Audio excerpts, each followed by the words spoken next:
नमस्कार। मैं सावित्री चंदेल स्वागत करती हूँ आप सभी का। आज शनिवार है, शनिदेव का वार है। ओम शम शनिश्चराय नमः, ओम शम शनिश्चराय नमः, ओम शम शनिश्चराय नमः।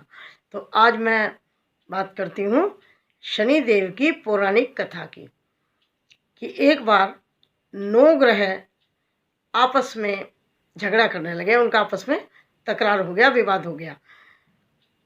9 ग्रहों में ये झगड़ा हुआ कि सोम कहता था मैं बड़ा हूँ, मंगल ग्रह कहता मैं बड़ा हूँ, बुध ग्रह कहता हूँ मैं बड़ा हूँ। सारे के सारे ग्रह अपने आप को बड़ा बता रहे थे। अब फैसला कौन करे? तो सब मिलकर के 9 के 9 ग्रह इंद्र देवता के पास पहुंच जाते हैं कि आप हमें बताइए कि हम में से कौन सा ग्रह सबसे बड़ा है, कौन छोटा है। अब इंद्रदेव ने कहा कि भाई कौन इनके चक्कर में पड़े, किसे छोटा बताओ किसे बड़ा बताओ। उन्होंने कहा पृथ्वी लोक पे एक विक्रमादित्य नाम के राजा हैं उज्जैन में, और वो बहुत न्यायप्रिय हैं और वो न्याय करने का काम बहुत अच्छा करते हैं। आप उनके पास जाओ, वो आपको बताएंगे। तो जब मैं छोटी थी मैंने भी 8th 9th में विक्रमादित्य से थ्रोन एक कहानी पढ़ा करते थे हम, कि जो विक्रमादित्य थे वो बचपन में भी एक चट्टान के ऊपर बैठ के और सब बच्चों को अपने सखाओं को बिठा करके न्याय करते थे। तो ये वो विक्रमादित्य करते थे, हमने कहानियों में पढ़ा था बचपन में। तो आज मुझे फिर याद आ गई विक्रमादित्य। तो ये सब ग्रह विक्रमादित्य के पास आ गए।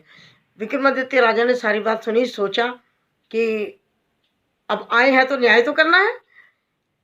बहुत विचार के बाद उन्होंने कहा ठीक है आप कल आइएगा। अगले दिन उन्होंने क्या किया, उसी समय अपने ऑर्डर करके और सोना चांदी अभ्रक मैगजीन लोहा और कांसा जितने भी ये पीतल होते हैं अपने, इन सब का एक एक सिंहासन बनवा लिया सारी धातुओं का, और उनको लाइन से लगा दिया। और जब सब 9 ग्रह आए तो राजा ने कहा कि विराजिए। तो बैठ गए सब लोग, क्योंकि आप जानते हैं कि शनिदेव थोड़ा धीमे चलते हैं, क्योंकि उनका एक पैर थोड़ा सा चोट में है। उसकी कथा फिर कभी कहेंगे। तो वो थोड़ा धीरे चलते हैं ऐसे। तो वो सबसे लास्ट में बैठे, लोहे पर बैठ गए। तो राजा ने कहा हो गया न्याय, जो जहाँ बैठा है वही उसका स्थान है। तो सबसे पीछे तो शनिदेव बैठे थे। शनिदेव ने सोचा कि विक्रमादित्य ने जानबूझ करके मुझे सबसे छोटा ग्रह बताया है। तो वो कहने लगे विक्रमादित्य राजा से, महाराज तुम मेरी शक्ति से वाकिफ नहीं हो, आप नहीं जानते हो मेरी शक्ति के बारे में। बाकी सब ग्रह कोई 1 माह, कोई 2 माह, कोई 1 साल, कोई 13 महीने, इस तरह से राशियों पर रहता है, लेकिन मैं 7.5 साल रहता हूँ। और जब मैं राम के कुंडली में बैठा, राम की राशि पे आया, राम को वनवास हुआ। जब मैं रावण की राशि पे आया तो रावण की सोने की लंका बर्बाद हो गई और वो हार गए, सारे कुल का सत्यानाश हो गया। तो तुमने जो मुझे आज सबसे छोटा ग्रह बताया है, आपको इसकी सजा भुगतनी होगी। अब राजा क्या कर सकते थे, चले गए सब ग्रह। अब थोड़े दिन बाद आ जाती है दशा विक्रमादित्य की। तो शनिदेव महाराज एक काफ़ी सारे घोड़े लेकर के और बेचने के लिए बन के आ जाते हैं वहाँ। तो राजा को पता लगता है कि भाई बहुत अच्छे अच्छे घोड़े आए हुए हैं। तो शनिदेव अपनी नज़र डाल देते हैं उस घोड़े पर, वही घोड़ा राजा खरीद लेते हैं। और जब राजा उस पर बैठ करके अपने मंत्री के साथ आखेट पर जाते हैं तो वो घोड़ा सरपट दौड़ता है, क्योंकि उस पर शनि की दृष्टि थी। अब वो इतना तेज दौड़ा कि वो मार्ग भटक गए राजा, और मंत्री कहीं पहुँचे, राजा कहीं पहुँचे, और वो खो गए, समझ लो दिशाहीन हो गए। अब वहाँ रास्ते में जा कर के एक सुनारे की दुकान थी, वहाँ पर ये बैठ गए। उसने पानी वानी पिला दिया इनको। तो शनिदेव ने अपनी अच्छी वाली नज़र डाल दी। अब उसकी बिक्री बहुत अच्छी हो गई। तो इनसे नाम पूछा तो इन्होंने उज्जैन का वीका बता दिया अपना नाम, कि मेरा नाम वीका है। जब उस सुनार की सेठ की दुकान अच्छी चल गई तो उसे लगा कि ये तो बहुत भाग्यशाली है मेरे लिए। वो उसको घर ले गया, घर ले जा कर के भोजन वगैरह कराया। तो जहाँ वो भोजन कर रहे थे वहीं उनका एक कीमती हार टंगा हुआ था, 9 लाख का हार टंगा हुआ था। खूंटी पर। विक्रमादित्य ने देखा कि वो खूंटी हाल को निगल रही है, खा रही है, लेकिन इस बात पर कौन यकीन करता? शनिदेव की माया थी, वो तो निगल लिया खूंटी ने। अब सेठ ने कहा कि भाई इसने चोरी की है, क्योंकि इसके सिवा कोई मेरे कमरे में नहीं है। उसने जाकर के राजा के हवलदारों को, कोतवालों को बता दिया, और वो उनको पकड़ के ले गए विक्रमादित्य को, और राजा के आदेश से उनकी टांगें तोड़ दी गई। उन्हें चौरंगिया हो गए, यानी कि अपाहिज हो गए, और उन्हें नगर के बाहर फेंकवा दिया। वहाँ से एक कोई तेली जा रहा था, उसको उस पर दया आ गई, उसने उसको अपने तांगे में बिठा के वो अपने घर ले लिया।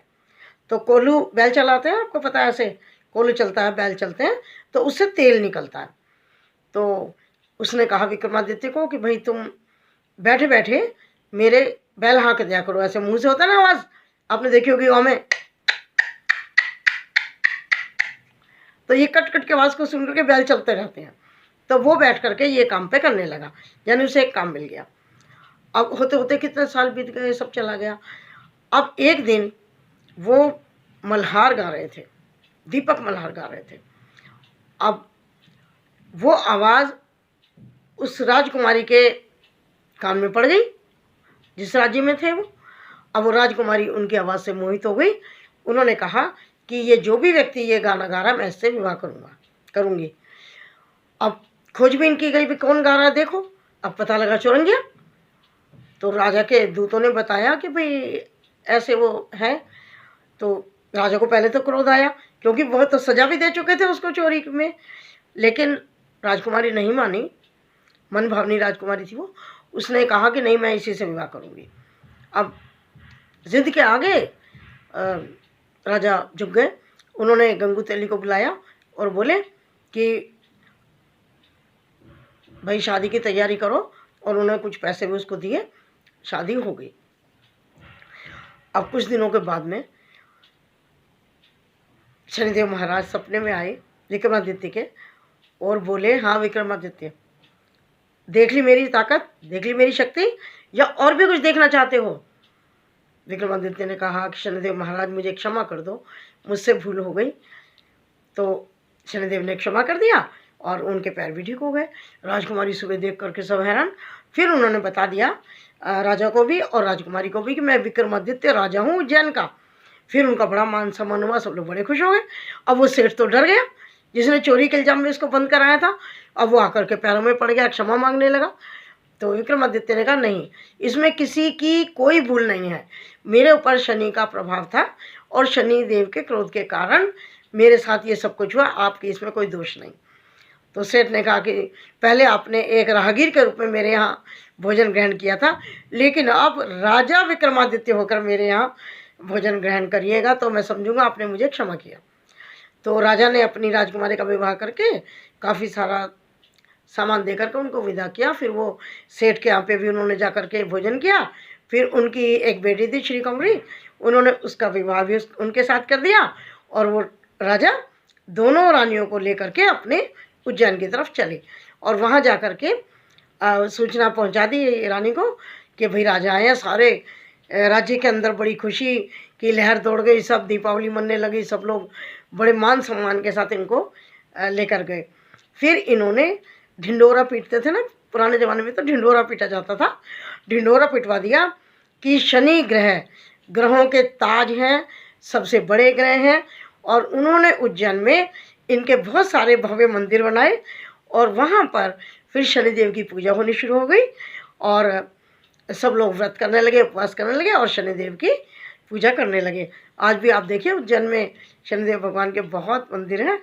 तो हे शनिदेव महाराज, सब पर अपनी कृपा दृष्टि रखना, अपनी क्रूर दृष्टि किसी पर मत डालना, सब पर दया की दृष्टि देखना।